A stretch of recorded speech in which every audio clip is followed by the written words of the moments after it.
Magandang araw mga kaluto. Tara, luto tayo.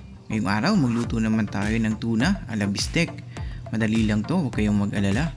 Kailangan lang natin ng tuna. Marinate natin siya ng asin at paminta.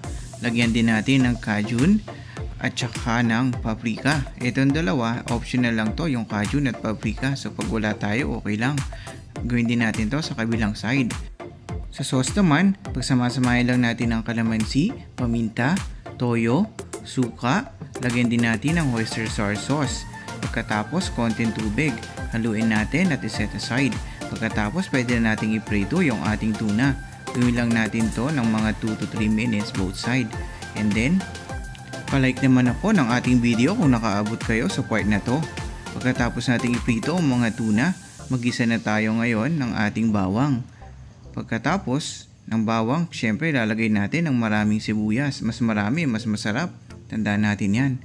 So pagkagisa ng ating mga sibuyas, ibabalik natin yung sauce na ginawa natin kanina. So lutuin lang natin yan ng mga 2 to 3 minutes. And then ibalik natin yung ating mga prinitong tuna para mas lumasa siya. Gawin natin to ng mga 2 to 3 minutes din. Mas maganda kung tatakpan natin. Pagkatapos nun, pwede na natin siyang iserve habang mainit pa. Tara, kain tayo. Salamat sa panonood.